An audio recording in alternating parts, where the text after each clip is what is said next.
Hello. Welcome to No Butts About It. I am your host, Josh Butts, and we had not one, not two, but three or more football games to talk about after last night.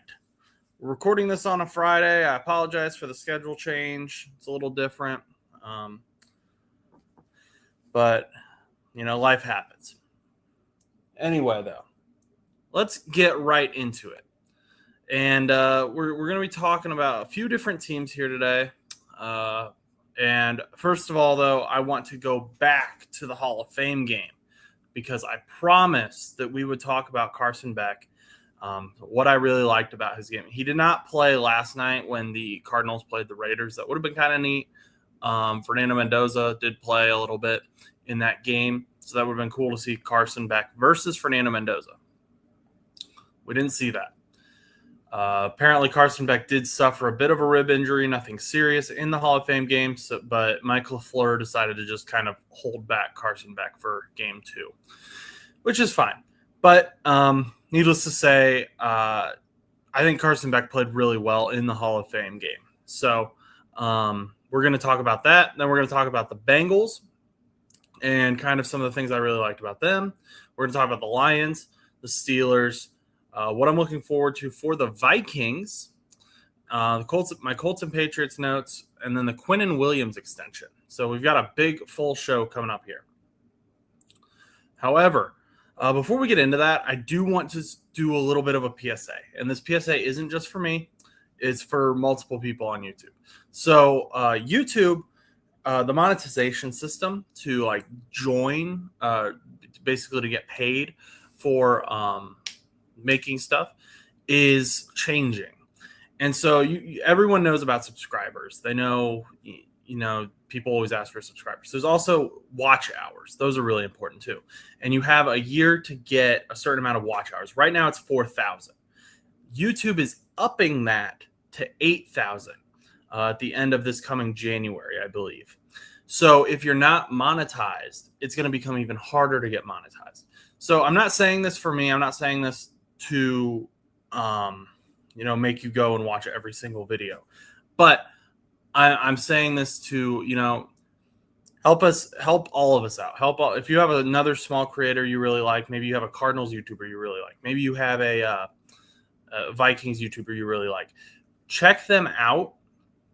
Watch their videos, because, that really does help them. Yes, subscribers are awesome. The subscriber count is great. It's a big deal. But watch hours are really where it comes in. So watch their content, watch their videos all the way through. It does help them a ton. So just want to put that PSA out there. I won't mention it again. I might mention it again. But other than that, let's get right into Carson Beck. So Carson Beck, and this was against the Panthers, he showed a willingness to step up with his legs. And the reason I liked this is because Carson Beck is not considered a mobile quarterback. He's considered a pocket passer. So this play, even though it's not huge, I think his willingness to, take up or step up in the pocket and actually get a few yards is a big deal, because that's something that wasn't necessarily talked about a ton when he was in his preseason, training, I guess, or even his pre-draft process. So seeing that was really good. Another thing that Carson Beck showed off during the Hall of Fame game that I would like to see again, I'd like to see more of, is his ability to throw deep on the sideline. So this is him throwing over the top of a corner to where just his guy can get it. And more importantly, he can keep going on the run with it. And this is just another angle of the same play. He follows it, steps into it, swings his leg a little bit. Not a huge deal, just something to maybe work on. But huge gain, and that was a big thing that Cardinals fans were excited about that night.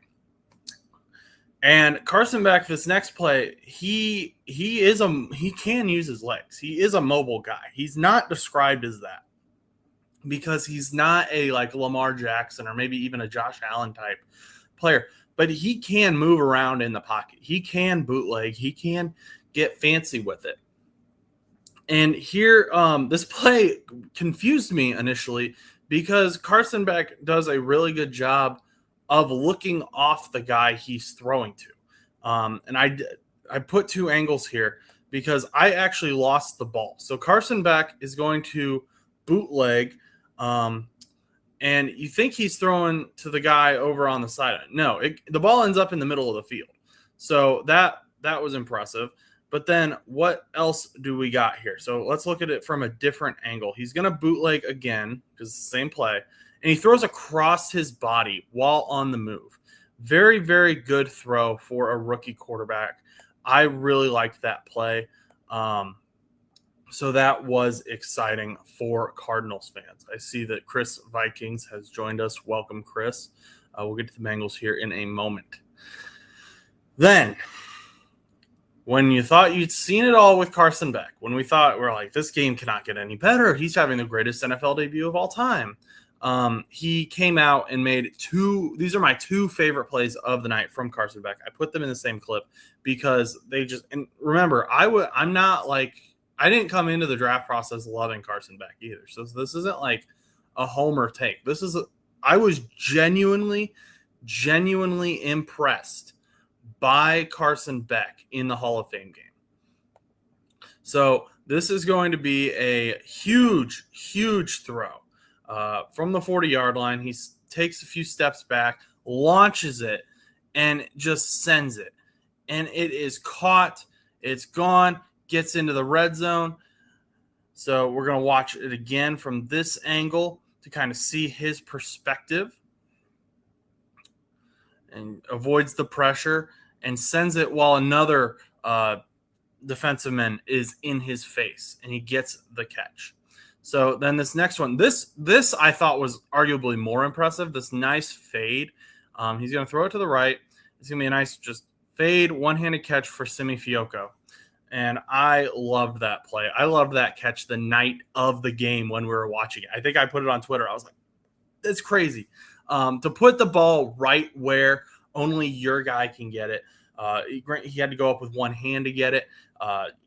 Great throw by Carson Beck to get that touchdown. I really, really liked what I saw from the young quarterback during the Hall of Fame game. I think Cardinals fans should be very, very excited about Carson Beck. Now, unfortunately, there have been some, while Carson Beck has been a huge positive of this draft class, there's also been some negative. Jeremiah Love looked great last night. Awesome. However, Chase Bisontis, their second-round guard that they drafted, got hurt last night, and Mike LaFleur says that the injury does not look good. That's unfortunate. They were really depending on Chase Bisontis to protect, whether it be Carson Beck, Jacoby Brissett, Gardner Minshew, but also open up the run game for Jeremiah Love. Jeremiah Love did look twitchy. That first-round pick looked really good. So hopefully you're able to, develop something with that. But Chase Bisontis going down is going to be a huge loss. They also lost another rookie that they drafted, Caleb Proctor, who I believe was taken in the 4th round, but he got a season-ending injury in training camp. So this rookie class is already taking some hits. However, they already have 3 guys who I think have really, really stood out. And if they can stay healthy, this can be a good rookie class. And I think those 3 guys are Reggie Virgil, Carson Beck, and Jeremiah Love. Reggie Virgil is a deep, I think he's even day 3 pick, but his feet have looked great. His hands have looked great. I think he can be a receiving threat for whoever the quarterback is. Very, very exciting for Cardinals fans, but you just would want Chase Bisontis and Caleb Proctor back as well, because I think those guys are going to end up making an impact in the NFL once they get healthy and once they come back.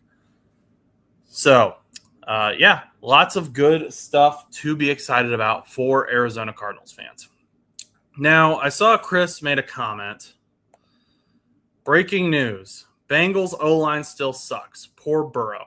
I don't think this is true. I would correct. Hang on. I would correct your statement. I would say Orlando Brown Jr. may suck. Poor Burrow, because the rest of the O-line, for the most part, did their jobs. Orlando Brown Jr. did not. He had a rough night. He's going through some personal stuff. I read some reports of. We don't need to talk about that here. Don't really care. But yeah, I thought Orlando Brown Jr. had a rough night, or at least a rougher night than I would have wanted him to. And NFL Plus is currently not working. I pulled all those Carson Beck films like 3 days ago. I went to go pull the games from last night, and NFL Plus wasn't working. I woke up from my nap, and NFL Plus still wasn't working. So I went to where all things lie, where all information is on the internet, Reddit. And I found a clip of the highlight, and it's going to play a couple times. It's going to loop, and then it's going to slow down, and we're going to do a frame-by-frame type thing here. So Orlando Brown Jr.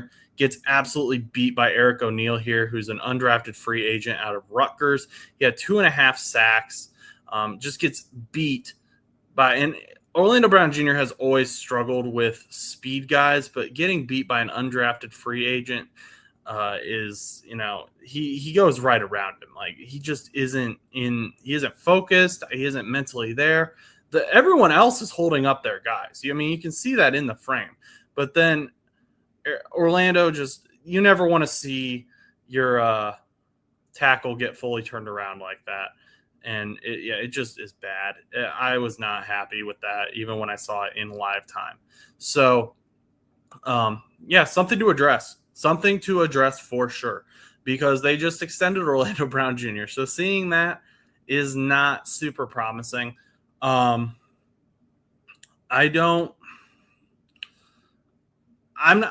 people on Twitter who are like, okay, yep, this is the end. Like they're doomers. I'm not in that mode yet. Orlando Brown Jr. has struggled. We've known this about him. He struggled with speedy guys, like I just said, but he also is older. So maybe there is something to this. Maybe he is slowing down. I don't know what the remedy is, though, for the Cincinnati Bengals. You've got Amarius Mims over on the right side. Absolutely awesome. But I don't know if you can move Amarius Mims over to left tackle. Traditionally in his career, Orlando Brown Jr. has been a right tackle. So maybe you do need to flip them. I don't know if that would work. I don't know if Amarius Mims would work good at left tackle. That does worry me a little bit, but I don't know what the solution is. And that's kind of, in these situations, I have to ask myself, okay, yes. And we said this about Zach Taylor too. Okay, who is better? Orlando Brown Jr., yep, not a great play. I think he would agree with that. I think he would say, yeah, that was not my best rep, but it's also the preseason. So I want to see more.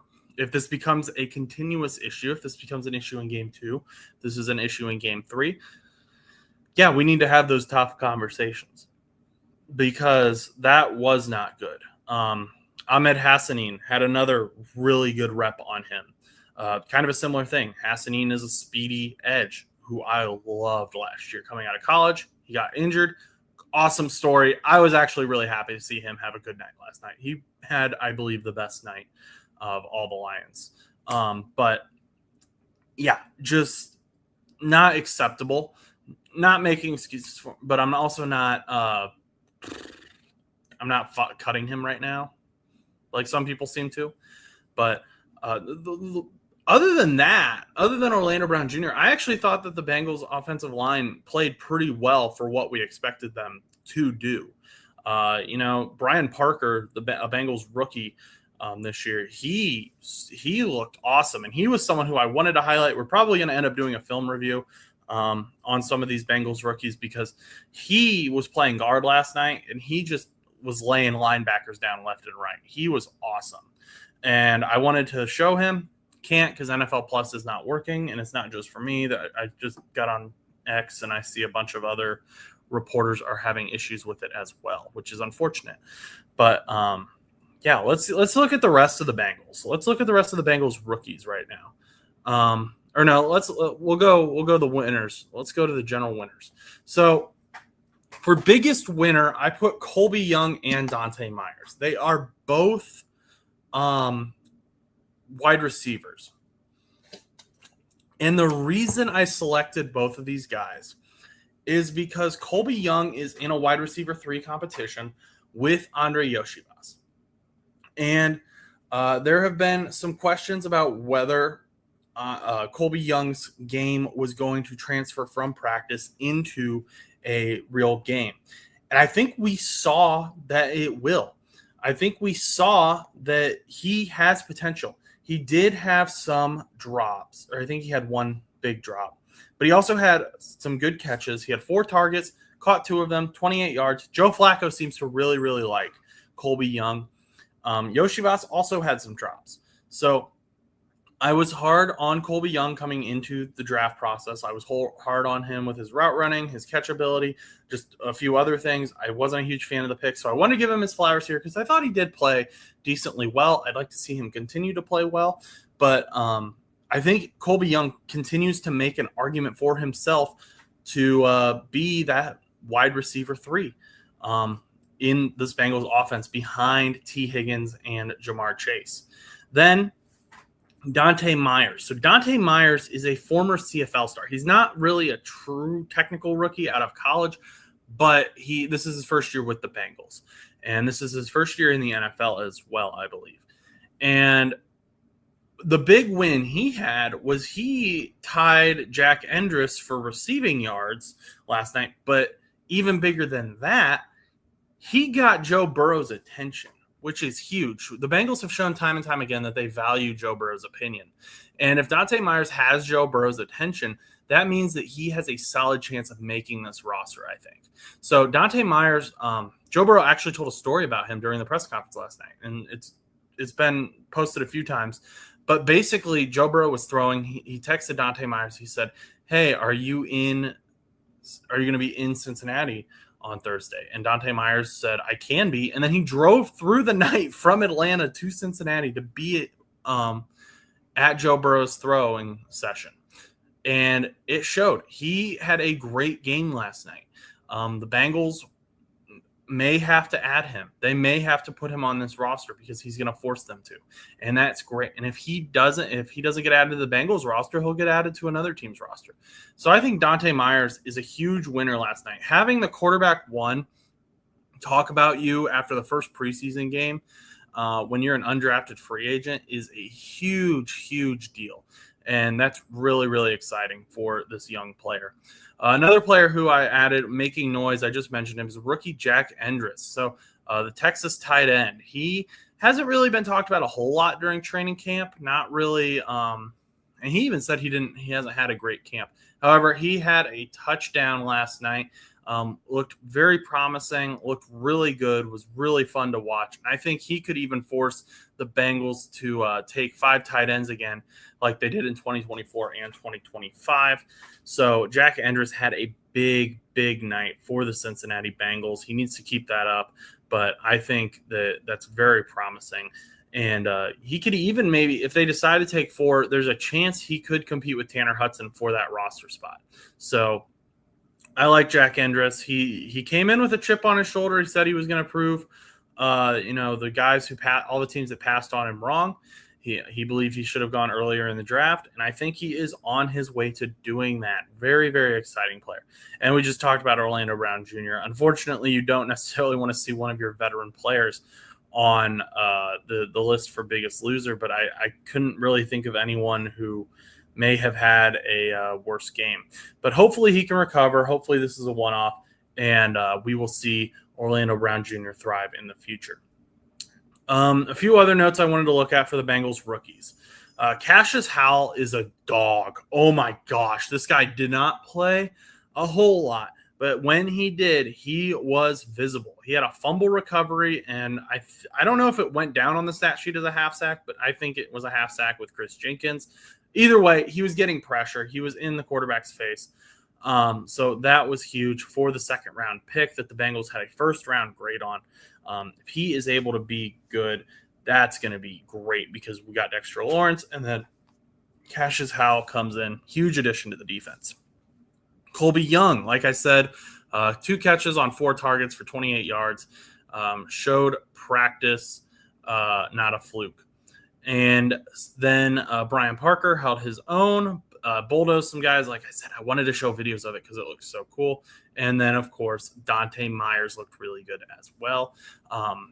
So very, very, very, very, very, very, very, very exciting for the Bengals rookie class there, and some undrafted free agents as well that the Bengals signed. So, the Bengals, there was, everyone's talking about the sack, the O-line, because that's the narrative. That's the meme. That's the story, right? But I think that there was a lot more good last night than there was bad for the Cincinnati Bengals. And they won, so that's cool too. Next up, flipping to the other side of the ball for the Cincinnati Bengals-Lions game, we got the Detroit winners and losers. So, like I said, Ahmed Hassanin had a fantastic game. And if you haven't heard Hassanin's story, I believe we talked about it during the 2025 Lions draft grade. But he does not have a ton of experience playing football, at least not as much as most NFL guys do. So for him to make it to the NFL was a huge deal. Got injured last year, got released, got repicked up by the Lions on the practice squad, and now he is, making some noise. He's going to be a force of nature on that team. Speaking of making some noise, Jacob Sailors, the running back. The Detroit Lions running back position is quite interesting because they lost David Montgomery to free agency, and then they brought in Isaiah Pacheco, and they have Sione Vaki, I believe is how you say his name. Sione? Either way. But Pacheco and Vaki have both had some injury issues. So there is, and I think Pacheco more so than Vaki. Could be wrong. But either way, there is kind of a void to be filled where Jacob Sailors could maybe find his way onto the roster. He played really well last night. He was killing it in the backfield for the Detroit Lions. And, Jahmyr Gibbs and Dan Campbell, they're used to that 1-2 punch with David Montgomery. So they're kind of looking for that second guy to step up. Jahmyr Gibbs is a fantastic running back, but you don't want to overwork him because that's how you get injury. And you don't want to lose Jahmyr Gibbs if you are the Detroit Lions. So I thought Jacob Sailors made a huge, huge impact on this Lions game. And I expect him to get some more reps, get some more plays, because I think, at least I really liked him. There's got to be a team around the league who really like this guy if the Detroit Lions don't. I expect to see Jacob Sailors on an NFL roster in 2026 if it's not the Detroit Lions. Yeah, the Lions always have good running backs, but Jacob Sailors just looked really, really good last night in both aspects of the game. Just blocking, running. I thought he looked good all over. But yeah, some other Detroit Lions notes. So we didn't get to it, obviously, but the preview, I was really going to talk about Keith Abney. He was someone who I thought needed to step up, and I just hang on. I just tricked you all. You've all been tricked. We're going to go back to this. Biggest losers. That little tease for you. Back to the biggest losers. Miles Frazier and Christian Mahogany. The Lions really need their interior offensive line guys to step up, and really all their offensive line guys to step up. And they did not do that last night. These guys got hit with penalties. They gave up some pressures. Landon Robinson was living in the backfield there for a moment. So I just, those are the guys that you wanted to see step up. Those are the guys that you wanted to see play well. I wanted to see the Bengals live in the backfield, like Cassius Howell and Chris Jenkins. Chris Jenkins had a decent game. But if I'm a Lions fan, I don't want to see that. And Miles Frazier and Christian Mahogany just did not step up, in my opinion. Lots of question marks there on that Lions offensive line, especially with Cade Mays going down. He's injured now. That question at center, who's going to be that center? Well, if you're questioning your center, then your guards really, really need to step up. And that just didn't happen last night. And the Detroit Lions need to figure that out because Jared Goff is, he can move a little bit, but he's not a mobile quarterback. He's a pocket passer. So you don't want him running for his life back there. Now to the Lions notes. Keith Abney, like I said, I was going to talk about him a little bit in the pre-show. I think he really needs to step up this season, especially with kind of the secondary losses and injuries that we've talked about with the Lions. Terrion Arnold, obviously, being released is a huge one. He's getting signed by the Seahawks to a one-year deal. I don't really know the legal stuff yet. Roger Goodell hasn't stepped in yet. But anyway, the Seahawks are planning to sign Terrion Arnold. Keith Abney is a rookie. He did get a fumble recovery off of Bengals running back Kendall Milton, who did not have a great game. That's a different thing. But Keith Abney, I thought, played really, really well and stepped up when he was needed and can be a promising addition to this Lions secondary.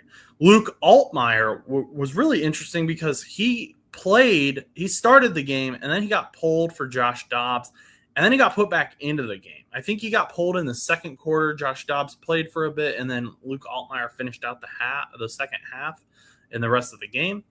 Altmaier went 13 for 22, 130 yards, 1 touchdown. He had 2 interceptions, and I put Tesla's name there because one of the interceptions was off of Tesla's face mask, and Jordan Battle picked it off earlier in the game. It was a tip drill. So I don't necessarily put that one on Luke Altmaier. It's going to go down against him, but I think Tesla probably should have just caught that ball.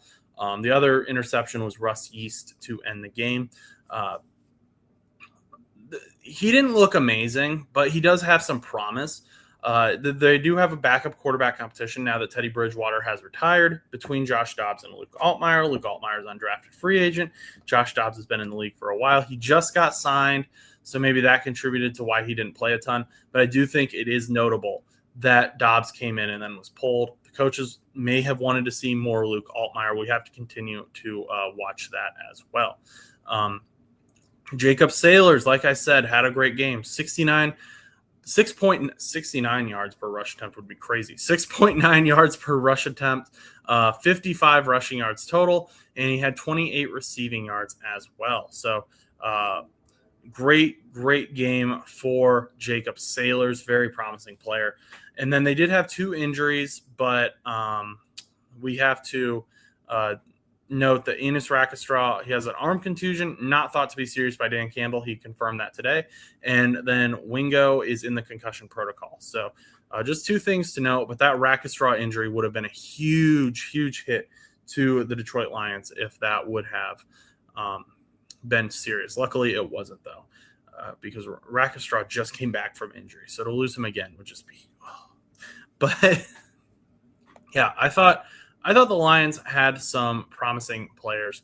And again, we'll do some film stuff when we get the opportunity, but the opportunity is not here right now.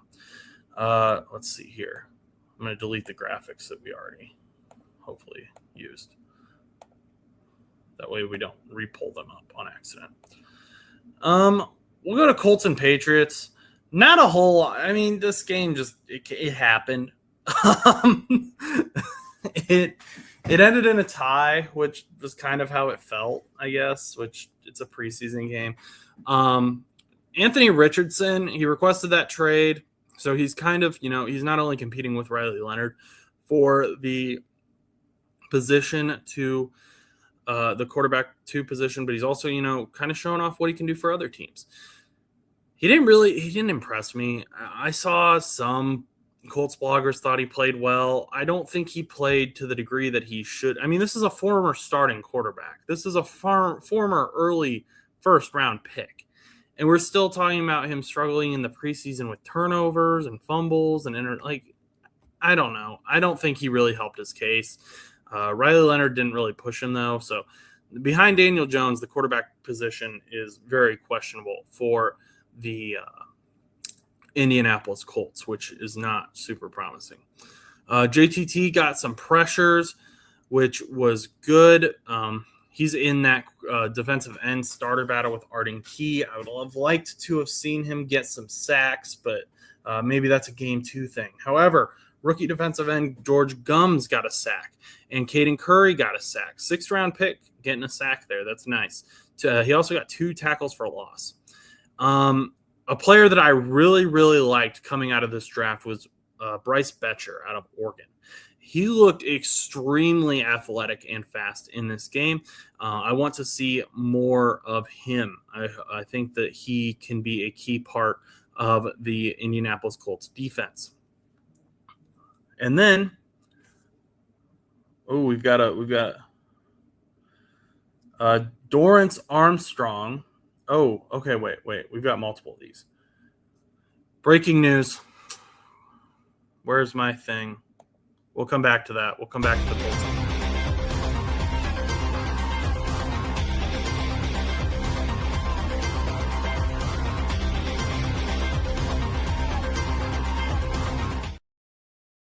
Breaking news! The NFL has suspended Commanders defensive end Dorrance Armstrong 1 game for violating the personal conduct policy. Armstrong is coming off a torn ACL that he suffered in Week 7 last season. That's according to Adam Schefter. But the bigger story, which was just posted, is that Falcons defensive end James Pierce Jr. is going to be suspended for 8 regular season games for violating the NFL's personal conduct policy. He was arrested in February after a domestic dispute involving his ex-girlfriend, Los Angeles Sparks forward Rakia Jackson. So that's huge hit for which, I mean, we expected a suspension for James Pierce Jr., but 8 games is huge for that Falcons defense.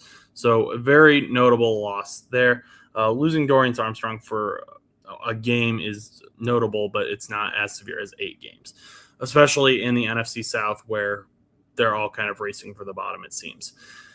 But so that's our breaking news. Let's go back to the Colts Patriots. Ulysses Bentley the fourth. He may make the roster. He was just chugging along. Should have, I think he should have had a little bit of a better stat line, but some of his big plays got called back due to penalties. That's unfortunate, but that's the nature of the game. And then Patriots. Kendall Vildor had an interception off of Richardson. Gabe Yackett, I always say his name wrong. I don't know. Gabe had good pressures. I looked it up earlier how to say his name, and then I proceeded to forget immediately. Awesome. He got good pressures. He was late into training camp because he was holding out on his contract, but he got good pressures. He looked promising for this Patriots defense. Jam Miller out of Alabama, the running back, he dropped an open pass. That was not great. It was a little in front of him, but I think he still should have caught it. So not great. I know that the running backs behind Travion Henderson are a little bit questionable at times. So Jam Miller does have an opportunity, but he needs to step up when given chances like that. The O-line depth may also still be an issue. It was an issue in the Super Bowl, and I don't think it was super promising last night against the Indianapolis Colts. So that's something to continue to monitor. The big story, though, the huge story was their kicker, though, Borregales. He missed 3 field goals from 56, 55, and 49. He is the only kicker on their roster. And remember, this was a tied game for the New England Patriots and the Indianapolis Colts. So leaving 9 points on the board cost them the game. He also missed a game-winning field goal. So, and they weren't like close misses. Some of them were like way off. So I would not be shocked to see the New England Patriots start bringing in kickers, start testing them out, because Borregales is their only guy, and he respectfully looked terrible. He looked awful. I don't know what happened. I don't know if it was on the holder. I don't know if it was something else, but Borregales was not up to par. And he's not new. He was in the league last year with the Patriots, and he played really well. So, yeah, I don't know. Maybe just like we said with Orlando Brown Jr., it's a one-off, but not something you like to see early on from your kicker, especially with the expectations that the Patriots have now for their team. Moving on, let's head up the Pittsburgh Steelers. So I had lots of notes. I kind of just summarized them here. Asante Samuel Jr. was locked down. He looked great in this game.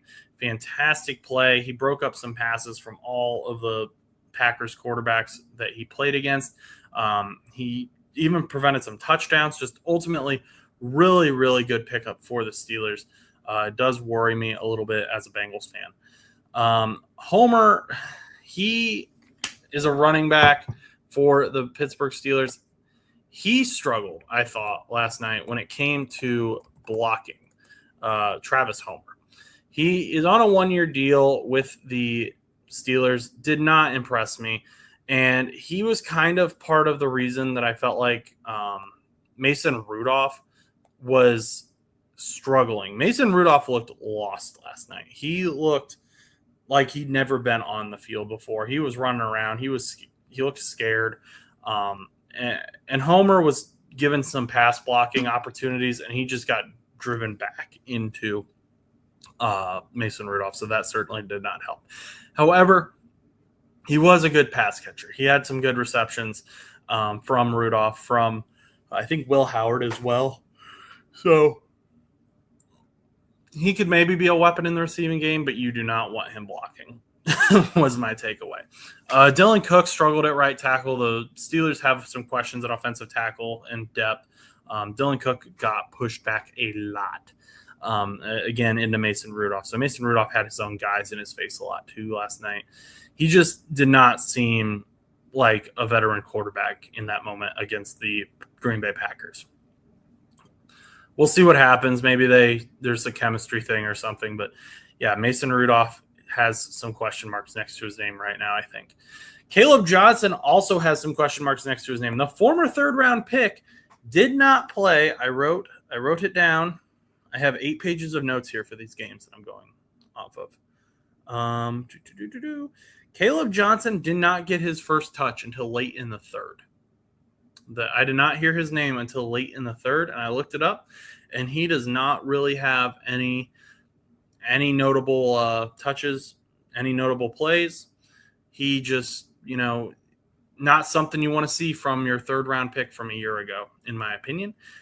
Caleb Johnson, and that's not to say they had a bad run game at all. I know I knocked Homer, but one of my favorite players from this game was a running back, and we're going to get to that here in a moment.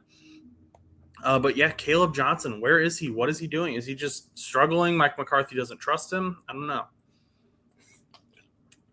Will Howard was good. He played well. Drew Aller was better last night. Will Howard, in his second year, he came in, had some good throws, had some good plays, was fun to watch, looked a lot calmer in the pocket than what Mason Rudolph did. But, Drew Aller came in, he had 3 drives, and they resulted in 3 touchdowns. That's a big deal. He showed off his arm a little bit on a few plays, so that's good to talk about. Fun player, someone who, again, has his entire career, even through college, has been talked about for potential. Well, I think that he showed off his abilities last night. Hopefully he continues to do so for the Pittsburgh Steelers. And hopefully he's able to stay healthy, because that's been another question mark throughout his career. But I think Drew Aller had a fantastic game. Possibly the only other debut better than Carson Beck so far. Like, Fernando Mendoza played nice, but I don't know if I'd put it above Carson Beck. And then another keynote for Pittsburgh Steelers fans is Jeremy Bernard looked really good. And there were some question marks. He hasn't had a great training camp, hasn't had a great practice. He looked fantastic last night. Caden Wetjen he's a Steeler. Caden Wetjen also had a really good game. He had a huge pass catch for Drew Aller, 74 yards. That was his long. And it set Aller up for a rushing touchdown. But Jeremy Bernard also looked really, really good. He took multiple snaps with multiple quarterbacks, and it looked like they all really liked using him as a target. He was fun. I think he could be promising. And he's in that, wide receiver battle with Roman Wilson. So if he can step up early and maybe win that, or, be at least someone that can be trusted to rotate with him, I think that the Pittsburgh Steelers passing game can be very dangerous, because you got to remember they also traded for Michael Pittman Jr. So they got DK Metcalf, Michael Pittman Jr., and then Jeremy Bernard or Rome Wilson at number 3. So I think that Jeremy Bernard really stepped up. Yeah, Wetjen from Iowa. I like I couldn't remember if I was seeing the black and yellow because he's on the Steelers, but yeah, he had a good game last night. And literally the only reason I didn't put him down as the winner for the wide receivers was because I think that Jeremy Bernard needed this win more, expectations wise, because he was getting hit a lot about his practices and training camps on Twitter. And I think he kind of silenced a lot of those haters, which is great. But Wetjen had a fantastic game as well. I expect him to make the roster, especially if he continues to have this chemistry with Drew Aller and Will Howard. But these are I picked 3 winners, and I didn't really pick any losers for this team. Drew Aller, 3 touchdowns total, 154 yards, 10 of 13. He looked poised in the pocket, calm. I thought he just looked really good overall. He had a few wild throws that maybe he'd want back, but they didn't result in turnovers. They were just kind of, I don't know, wounded ducks or just kind of lofty balls. Nothing too worrisome, though. Jeremy Bernard, like I just said, 4 receptions for 51 yards, 12.8 yards per reception. He was huge in the yards after catch game. That was where he was operating. He took a few short throws from Mason Rudolph and just took off with them. He's a gamer. Maybe not in practice, maybe not looking good. And we saw this with Jamar Chase a few years ago. Jamar Chase, was struggling in practice, but when the game came around, he turned it on. So maybe Jeremy Bernard's got a little bit of that in him. And then Lou Nichols, running back. This is the guy who, I found myself when I was rewatching this game, I wanted to watch more of him. I was like, can we get Lou Nichols the ball? The Steelers have Jalen Warren. They have Rico Dowdle pretty well set, but I think Lou Nichols, he may steal Caleb Johnson's spot. If Mike McCarthy's not a fan of Johnson, I mean, Caleb Johnson was not drafted by Mike McCarthy. So Lou Nichols, 1 touchdown, 36 yards, 10 carries. He was the rushing leader last night. And he was explosive. If he saw a hole, he went through it. It was great. It was so fun to watch. I have never had this much fun watching a Steelers running back before, which is crazy to say. But, Lou Nichols, I think he can be a really, really good depth player for the Pittsburgh Steelers if he can continue to develop and play like he did last night against the Green Bay Packers. I had a ton of fun watching him. And I hate saying that while wearing this jersey, but it's true. Lou Nichols, he impressed me. I had to put him. I couldn't. The other thing was, I wanted to declare him the winner of the game, but I couldn't declare him the winner of the game over Drew Aller and Jeremy Bernard. So we got a tie for 3. But Lou Nichols has my heart. But yeah. So before we get into Quinnen Williams, I know that Chris is hanging out here with us. Let's talk about the Vikings. So who do I hope to see in the and Chris, feel free if I missed it, which is entirely possible because I've been so busy. Big changes are coming to the show, specifically the background. But I've been so busy, so I may have missed this. Players I hope to see, defensive end Caleb Banks. He's a rookie. I hope to see him because I want to see him play well. I want to see him prove that he can play through the injury. I want to see him step up. Defensive tackle Dominique Orange. He was someone who I liked in the pre-draft process. I want to see him prove me right. I want to see him look good. Josh, no. For the audio listeners listening at home, Chris is accusing me of becoming a Steelers fan. This is heresy of the highest kind. I'm a Lou Nichols fan. Dominique Orange. See him play, see him stop the run a little bit, maybe get in the backfield a little bit. Jake Galday is really the key player, I think. I made a whole video on him. I want to see how Brian Flores chooses to use him. I think he can be moved all around the field. This linebacker out of Cincinnati isn't really a true traditional linebacker. Again, made a video on him, so maybe go check that out if you have not already.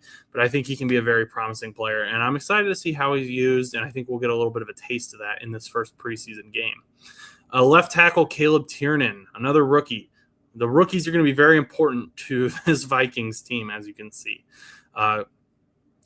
Obviously, they have Christian Darrisaw, but and Brian O'Neill. But behind that, I don't know how much I trust the Vikings tackle depth. Okay, thanks, Chris. I'll get to that in a moment. Caleb Tiernan, I think, can step up. And, if we get in a situation where, not rooting for this, but Christian Darrisaw does go down, get injured, or maybe something happens to Brian O'Neill, Caleb Tiernan can step up, be that player who protects Kyler Murray, who has now been named the starting quarterback. So Caleb Tiernan, I want to see him play well. I want to see him show us that he can step up and fill the very, very big shoes of Christian Darrisaw or Brian O'Neill if called upon. So, and then Chris did say that it sounds like all these players will play at least a little bit, and he's guessing that McCarthy plays at least 2 quarters. And J.J. McCarthy is my next player here listed. I want to see him prove, especially with the news, that, he's not the quarterback 1 anymore in Minnesota. I want to see him come out and prove, hey, you made a mistake. Because now there's these trade rumors, which, trade rumors are just that. They're just rumors. But I want to see him put on some tape. Put some tape on for these other teams. Earn your starting position again. Even if it's not with the Minnesota Vikings, earn it somewhere else. Because you never know what's going to happen throughout the year. Well, Joe Flacco was on the Browns last season, and now he's a Bengal. So you never know what's going to happen. If an injury occurs, team may have to trade for J.J. McCarthy. So put yourself out there. Put yourself in the best situation to win football games, play well, and prove that you should be the starter over Kyler Murray. Show us that. Show the whole NFL that, J.J. McCarthy. You're a former national champion. Step up to the plate. And then Jamal Adams, veteran signing, defensive signing. I want to see how he does. I want to see, there's some question marks about how Jamal Adams can do. Older player, blitz boy. Let's see him step up. Let's see him make some plays. Let's see him lead this team as well. But, yeah, J.J. McCarthy and Jamal Adams have a lot to prove. So, very, very exciting preview for the Detroit Lions. There's other players around the league we'll talk about, but that's very, very, very good and exciting. And I think Vikings fans should be excited about this rookie class. Now we just have to see them step up. Finally, we've got about 10 minutes here or so. I wanted to talk about Quinnen Williams getting extended because it is a big deal. It happened a few days ago, but he signed a 3-year, $105.9 million extension with $101 million guaranteed. He's now signed with the Cowboys through 2030 because he had 2 years left on his contract. The Cowboys traded a 2026 second and a 2027 first and defensive tackle Mozzie Smith last season to get Quinnen Williams. They traded with the New York Jets. And the Dallas Cowboys had maybe the only defense in the NFL worse than the Cincinnati Bengals. Quinnen Williams comes in. Stat line doesn't show it, but Quinnen Williams changed that defensive line. He was a leader on that line. Very, very important player to this defense this year. He's a very, very good player. I expect him to have double-digit sacks this season. Maybe I don't know what to expect for tackles for loss, but I think he's going to be a huge part of this Dallas defense getting right, getting fixed. And they have high expectations for him. I found this quote from Stephen Jones, not Jerry Jones, Stephen, the executive VP for the Dallas Cowboys. He said, he's a great player and he's one of the hardest practicing guys out there. Anytime he lines up, you feel him. He doesn't take anything for granted, doesn't say, hey, I got this. It's let my play do the talking when we play a game. You see it. He's the best player on the field whenever he's out there. And so that was a big piece of it. And then the other thing is what a man he is. He's a leader. He didn't have a lot of leadership on defense for the last couple of years. Now to have him and Kenny Clark and Rashawn Gary, I think has really picked it up over there in terms of culture and leadership. And that's exactly it.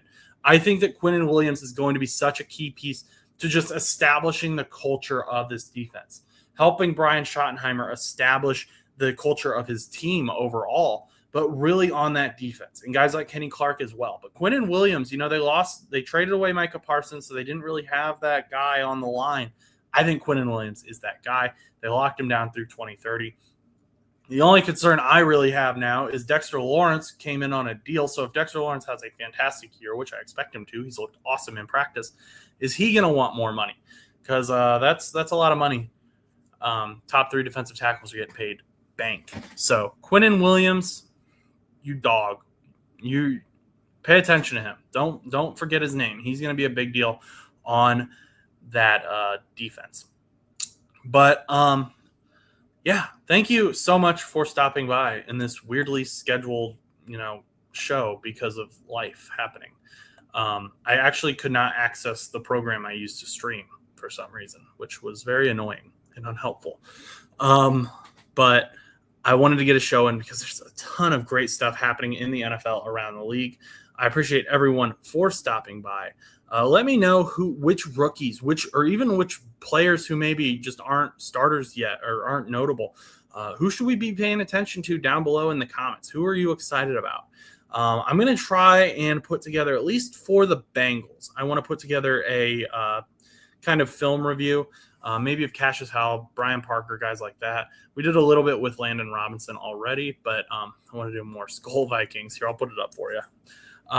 But yeah, let me know if that's something you'd even be interested in. If that's not something people are interested in, film reviews for players, then we just won't do them. But yeah, thank you so much for stopping by. I appreciate all of you. I appreciate all of your time.